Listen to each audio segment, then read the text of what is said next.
Hi, in this tutorial we are going to learn how to connect to a database with your Express application. And you know, if you follow this series, that the Express is an unopinionated framework. So basically it doesn't say a lot of how you should do and structure your application. So if you look the official documentation, you go on guide and database integration, you can choose your database. So for this tutorial, we are going to use PostgreSQL. And of course, you need to install a module to do this connection. So let's copy and paste npm install pgpromise. And great, now we have installed this module pgpromise, and now we are going to use this module to connect to the database.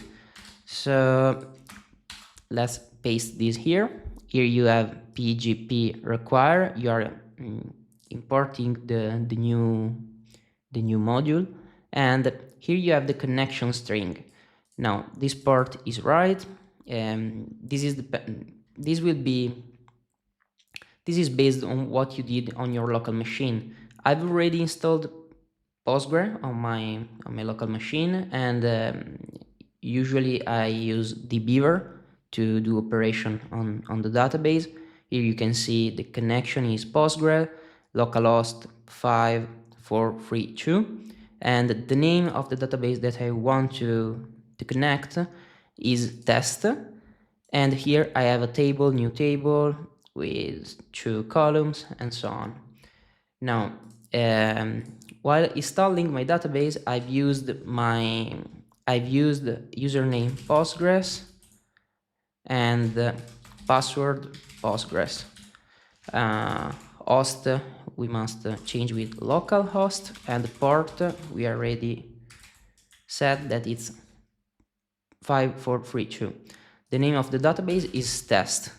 Now, if you save and you refresh your server, you restart your server, as you can see here, we have db1.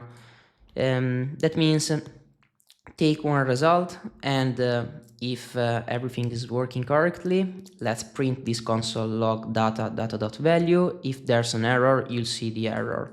So let's try to start the server, and as you can see, you have data 1, 2, 3.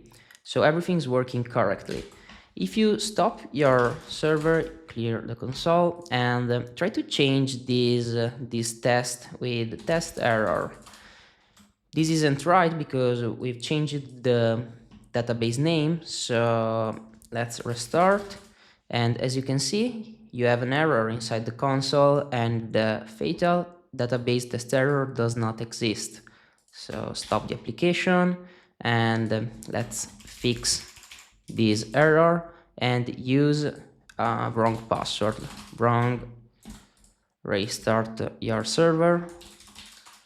Now you have fatal password authentication failed for user Postgres. So right now we are logging if the connection is done successfully or if there's something wrong. Let's now this isn't a lesson on this specific module.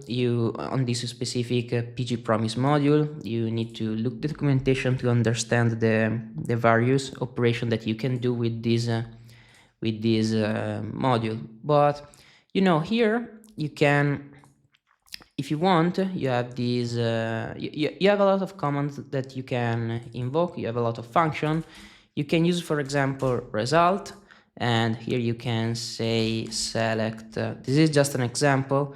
This is select all from new table, and let's delete this argument. And now if you look inside the database, this is an example just to see that you can perform different operations, but of course you need to look the documentation to know more about the different kind of commands. Here you have test, new table. We have a table, new table with 2 column 1, column 2, and here you have 2 rows. And Here you can put your SQL query, which is not the recommended way. There's no recommended way. You can add a TypeScript to your project and do a lot of different things, but this is just an example. You can do select all from new table. Here you can use result and start again your server. And here, of course, this is wrong. You don't have value anymore. So let's save and restart. And here we go. You're logging this data object, which is the result basically. And if you look inside the logs, you'll see command select row count 2. And here you have your result, column 1, column 2, with 1 and row 1. So this is how you can connect to your database with your Express application. Of course, here you can read about all the other famous and common databases that you can use.